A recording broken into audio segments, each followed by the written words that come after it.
How's it going, everybody? If you're new here, welcome in. And if you've been here before, welcome back. I am Rollshambo, connoisseur and collector of all things sharp and shiny. And today we're going to get down to brass tacks on this Coldsteel AD15, designed by Andrew Demko, the knife lock god himself, and of course made by Coldsteel. So, as we tend to do here, we're going to do a ranking system, which I call the Rolls Blade rank. Is it a grail or is it garbage? There's only one way to find out. We've got to break it down category by category. But before we do that, we're going to highlight a comment from a random viewer from the last video, a video about the Concept Fenrir. This knife. Let's go ahead and see what our audience has to say.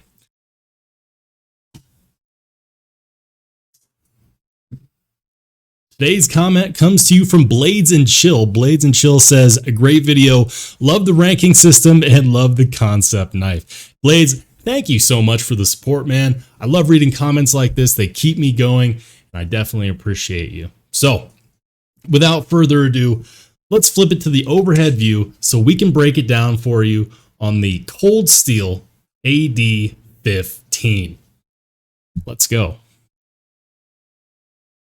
All right, everybody, and we are back with another Rolls Blade rank review. So if you don't know how these work, when I rank a blade, I base it off of categories. I like to give my viewers some context when I say that I like a knife or I don't like a knife. You're going to know exactly how much. If you don't know how the scoring for each category goes and how the overall scoring is based, feel free to check out the link in the description, because I will be including a link to a video that goes over everything to do with how I rank a knife. So without further ado, the scoring for the Rolls Blade rank is based on 5 categories, and the first category is going to be materials. Let's talk about these materials. It's got an S35 VN blade with nice grippy G10 handle scales, aluminum yoke, which is used for the lock itself, and steel liners. And of course, it also does have a backspacer, but that is part of the yoke.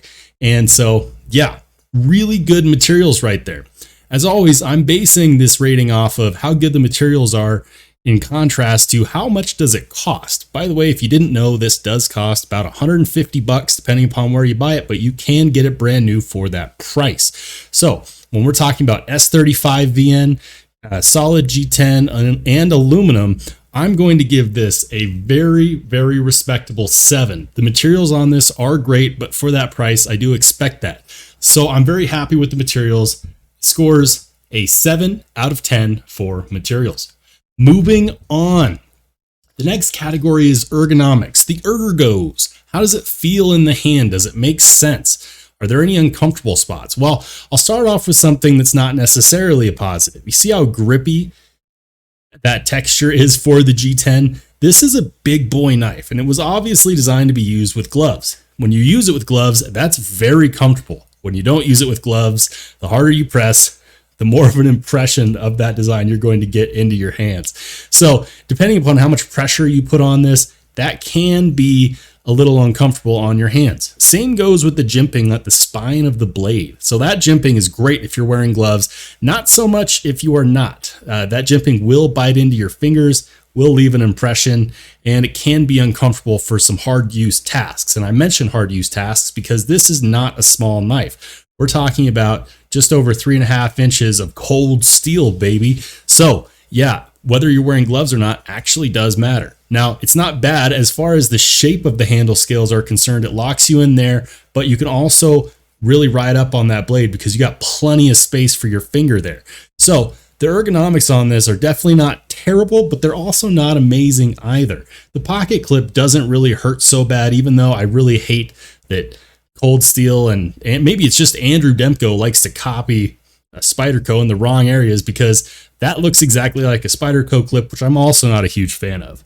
So when it comes to ergos, they're okay. They're not terrible. They're not amazing. I'm going to give it a solid 6 out of 10 for ergos. Now, moving on to the category, which a lot of people actually express as the most important thing, which blows me away, but I get it. we're talking about Fidget Factor. How well can you play with this knife? Well, for one, the lock comes into play just like it does with a lot of knives in fidgeting.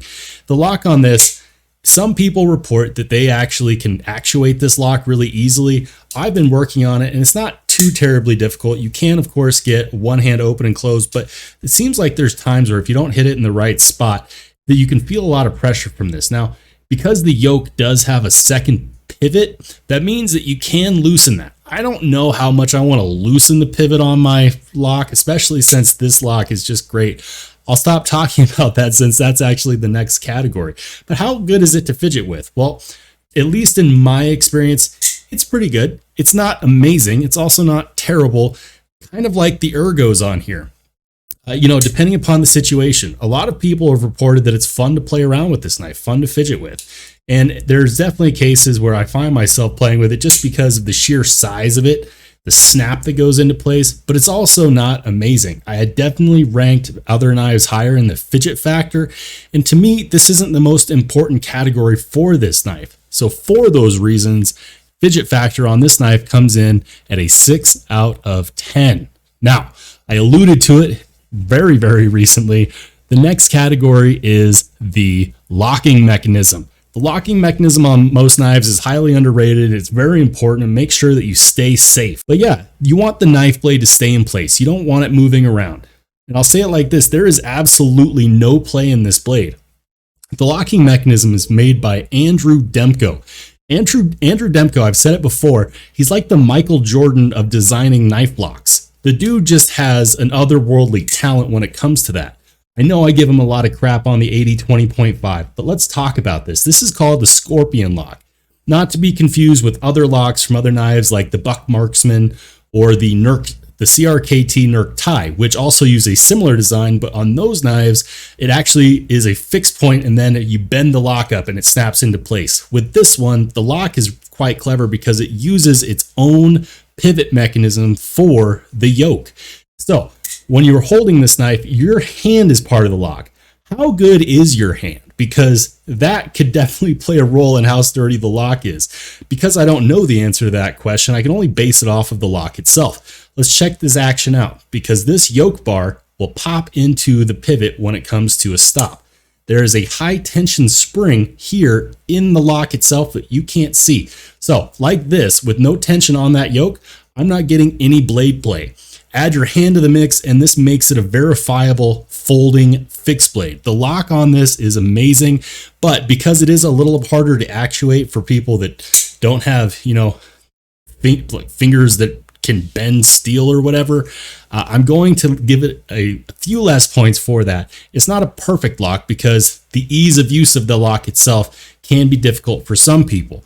I have to think about everybody when I do give these ratings. And so for that reason, this gets a very good 8 out of 10. Now, on to the final category, the fifth and final round, if you will. We're going to talk about fit and finish. If you watched my review video on this, fit and finish on this knife is good.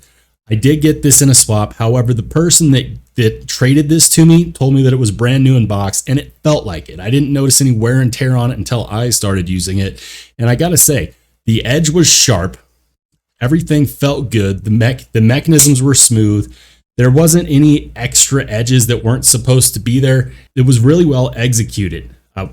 Places where you put your hands make sense. There is chamfering on here and the blade is centered. Now, I've played around with this knife, so I've given it plenty of opportunity to not be centered, but it is.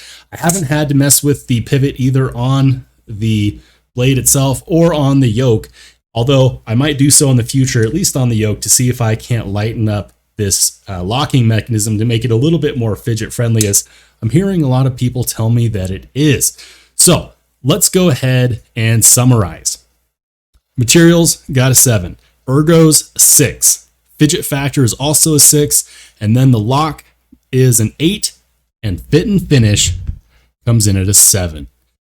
If we go ahead and sum all of that up, we get a grand total of 34, which, like many of my knives, gives it a high recommendation status. It's not quite a grail, and for $150, it's actually quite a good buy. It is on the lower end of high recommend, but I definitely think that if you've been skipping this one out over, you should probably give it a second look. It's very unique in its locking mechanism. It's got great materials for the price, and it's just different than what you're going to find out there in a lot of other knives of this caliber. And it gives you all of that while maintaining its working knife status. I can highly recommend this one. And yeah, I think 34 is a very fair score. Guys, do me a favor. If you like this video, you like this knife ranking style, go ahead, hit that like button. And if you are one of the 80% of the people that watch my videos that's not subscribed, please consider subscribing. I'm trying to get to 500 subscribers so that YouTube will allow me to unlock the community tab. This community is not just about me, it's also about you, and I want to give you a place where you can voice your opinions as well. So, thanks you so much for watching, and I will see you on the flip side.